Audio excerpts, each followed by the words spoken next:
my name's Vicky. I'm an occupational therapist and I specialise in rheumatology. I started work at the Mineral Hospital in 2013, and so as an occupational therapist in rheumatology, we work with people who have diagnosis of a long-term health condition. And we look at their everyday activities, and if they have any areas where they feel they have any difficulties because of their symptoms, and we look at enabling them to sort of remain as independent as possible so that they can function in all the activities they want to. So we look at everything from work, self-care, leisure, productivity, all these areas, and we look at their balance of activities. This doesn't necessarily always mean physical things, so we also look at cognition as well, and the mental side of things, mood, anxiety, and that's what I really liked about work. I like working in rheumatology and at the mineral hospitals, that we're able to look at all these areas and to provide that kind of holistic care. We work really closely with our physiotherapy colleagues as well, and a lot of patients that sort of met over the years have really liked that they can see occupational therapy, physiotherapy, and get that, like I said, that sort of holistic care. Dealing with communication, so we look at that side of things and how to communicate things. Some of the conditions we deal with, so for example fibromyalgia, you can't really see anything wrong, so people have that, they maybe try and sort of hide the symptoms, maybe at work or around family, and find that really difficult is to say no to things when they've maybe exacerbated all their energy for that day, and they still say, you know, take on other things. So giving people the tools to be able to say no to people can be really, really effective.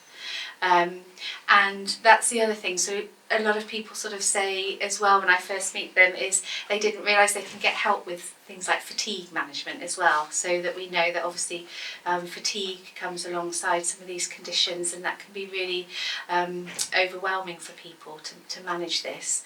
And when they initially come, like I say, they don't realise that there is help for that as well, so that's quite nice to be able to offer that support through looking at various techniques to help them manage the fatigue side of things. We also, as occupational therapists, so we also provide hand therapy. So we look at sort of joint protections of people's hands. We look at maybe splinting as well if that's needed.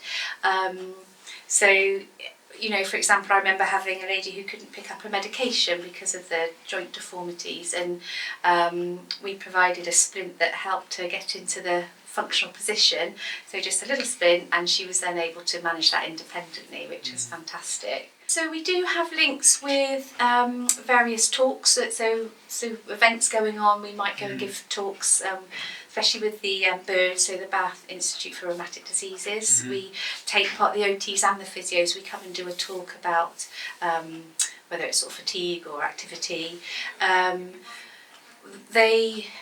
With the other sort of areas, we, you know, we're always sort of giving our patients sort of links to where they can get more information to other sort of charities, or, for example, Versus Arthritis as well. So they've got you know, really good links as well. Yeah, we do have an expected patient who comes into the fibromyalgia group, not in my personal group, but I know that she has been into other groups.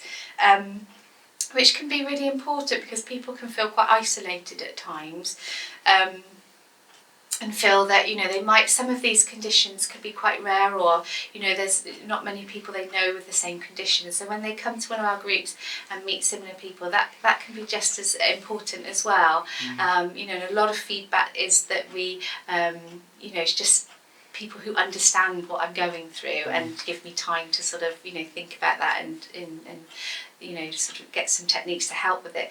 And so the expert patient, again, really important, so people can see, you know, I think the lady, you know, attended the group a while ago and was able to come and give her, you know, story as well, which is really important. And actually other people have offered after the group, if they found it really effective, they've sort of said, you know, some of the things we just didn't realise that we, you know, we could do. So that's a really strong, and some groups have gone on to form their own groups, you know, their sort of WhatsApp groups, and they meet up for coffee and that happens quite a bit, and that's really nice as well. They create their own sort of support network really, which is really important.